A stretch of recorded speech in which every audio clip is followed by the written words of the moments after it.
शीतल जी, आपको क्या लगता है, क्या ये इतना इतना आसान सा सवाल है जो जिस ओर विजय जी ने इशारा किया कि क्या सिर्फ ये इलेक्टोरल पॉलिटिक्स का सवाल है, अपने लोगों को समझाने का प्रश्न है, या ज्यादा गंभीर वैचारिक सवाल था?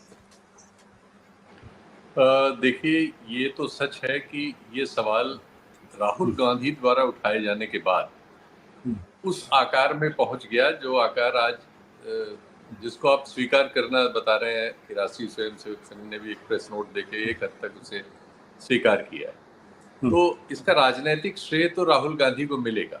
ये सही है कि ये मांग सोशलिस्ट पार्टियों के द्वारा, दूसरे बहुत सारे सामाजिक कार्यकर्ताओं के द्वारा समय समय पर अलग अलग तरीके से उठता रहा है, उठाया जाता रहा है, लेकिन उसे वो ताकत जो राहुल गांधी के बार बार लगातार इस पर एम्फेसिस देने से मिली, उसमें वो श्रेय उनको चला ही जाएगा।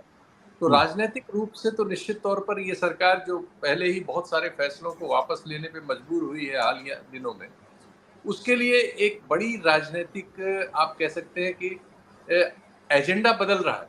एजेंडा विपक्ष ने दिया और उसे आरएसएस के स्वीकार करने का मतलब, जैसा विजय सही बता रहे हैं, कि देर सवेर बीजेपी में भी आप पाएंगे कि वो किसी न किसी हद तक सरकार को स्वीकार करना होगा।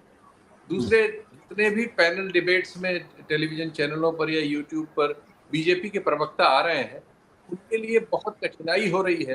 वो एक और तो इसकी आलोचना करते हुए दिखते हैं, लेकिन सीधे सवाल पर नहीं कह पाते, ना कह पाने की स्थिति में। तो इस मुद्दे ने उनको बैकफुट पे कर दिया है राजनीतिक रूप से, और ये बात आगे जा रही है। वजह तो बिल्कुल यही है कि आजादी के बाद चाहे जितनी नेहरू जी की आलोचना हो या किसी की हो, या इवन राजीव गांधी जी की, वो सही है कि वो जो आपने सवाल किए वो बिल्कुल सही है, लेकिन इसके बावजूद ये श्रेय उन्हीं को जाएगा कि आज देश में अगर पिछड़ी और दलित जातियों के बीच से एक मध्य वर्ग सामने आ गया है जो संगठित तौर पर उन सवालों को बड़ा करने पर उपलब्ध है, और जिसके बड़ा करने की वजह से ये चीजें राष्ट्रीय स्तर पर उठ गई हैं, आप अब उसकी अनदेखी नहीं कर सकते। आपको उसे राजनीतिक और सामाजिक और प्रशासनिक हिस्सेदारी देनी ही होगी। अब वो देने के क्रम में कब कौन सी चीज एक राजनीतिक मुद्दे में बदलेगी और किसको फायदा उठाएगी, वो अलग अध्ययन का विषय है। लेकिन ये बिल्कुल सही और सच है कि ऐसा हो रहा है। और ये सवाल जो है, जो इस मध्य वर्ग के आने से खड़ा हुआ है, इसका प्रतिकार करता हुआ सवर्ण समाज जो है, राजनीतिक दलों के नेतृत्व में और प्रशासन के नेतृत्व में भी हर जगह नजर आ रहा है। एनएफएस की घटनाएं जो बहुत बढ़ गई हैं और जो एक मुद्दा बन गया है, ये सब उसके लक्षण है। लेकिन ये बीमारी जब सामने आ जाती है तो फिर उसका इलाज हो जाता है। बट शीतल जी, सामने आ रही है। शीतल जी, एक सवाल मेरे मन में है, और सवाल और जो मुझे लगता है कि दरअसल असली भारतीय जनता पार्टी की चिंता वहां पे जाके रुक जाती है। मैं स्पष्ट तौर पे मानता हूं कि एक वैचारिक सवाल था। इस सवाल से जनसंघ, आरएसएस और बीजेपी दोनों बचना चाहते थे, क्योंकि ये हिंदू एकता का प्रश्न था। लेकिन चूंकि इलेक्टोरल पॉलिटिक्स के अंदर आप हैं, तो आप 80% जो हिंदुओं की 80% आबादी, उसको इग्नोर करके नहीं चल सकते। प्रश्न जो मेरे मन में यह है कि अगर आप आंकड़ों को देखें सीएसडीएस के, तो लगभग 88% अपर कास्ट बीजेपी को वोट कर रहा है। उत्तर प्रदेश के आंकड़े तो ये कहते हैं 10 में से 9 क्षत्रिय ब्राह्मण भी आज की तारीख बीजेपी को वोट कर रहे हैं। तो क्या मन में यह दुविधा थी कि अगर वो कास्ट सेंसस के पक्ष में खड़े हो जाएंगे, ओबीसी के साथ अगर खड़े हो जाएंगे, तो ये अपर कास्ट का जो 20% आबादी वो उनसे छिटक जाएगी? ये 10 में से 9 के 9 लोग आरक्षण से लड़ाई लड़ रहे हैं। ये आरक्षण रोकने के लिए बीजेपी को वोट दे रहे हैं। उनको ये भरोसा है कि बीजेपी ही उन आरक्षण की व्यवस्थाओं को लागू करने से प्रत्यक्ष या परोक्ष रूप से रोकने में उनके साथ है।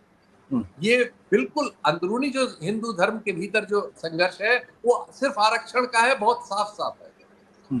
दूसरा एक संघर्ष जिस पर बीजेपी को बेनिफिट होता है, वो होता है धार्मिक आधार पर ध्रुवीकरण, हिंदू मुसलमान कर।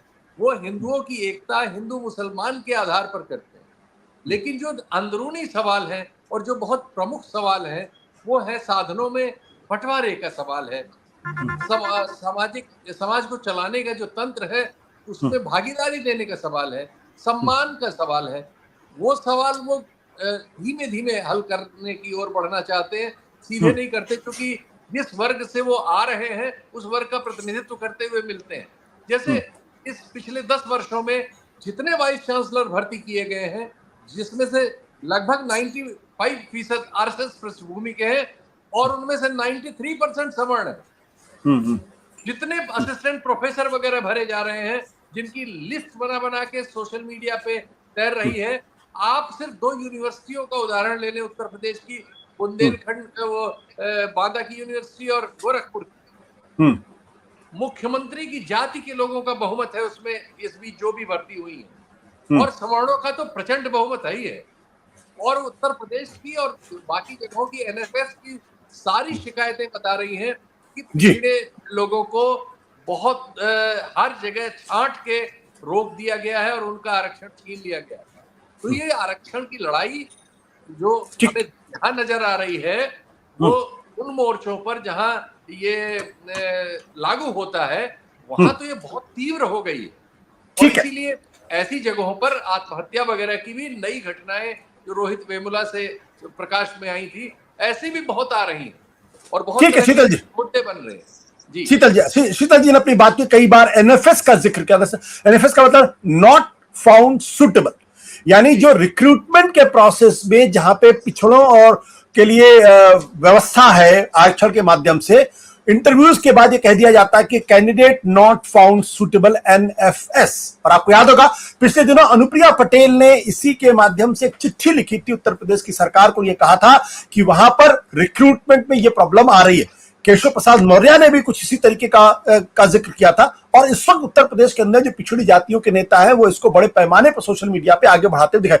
शीतल जी बहुत संक्षेप एक लाइन और कह दूं, इस मांग का असर इतना है और उनके मध्य वर्ग में इसका दबाव इतना है कि वो सारी पार्टियां जो इन समाजों से आती हैं लेकिन एनडीए में है, वो सब की सब इस मांग से सहमत है। उनमें कोई इससे सहमत होने का साहस नहीं जुटा सकता, क्योंकि वो अपने संपर्क के मध्य वर्ग का सामना नहीं कर पाएगा।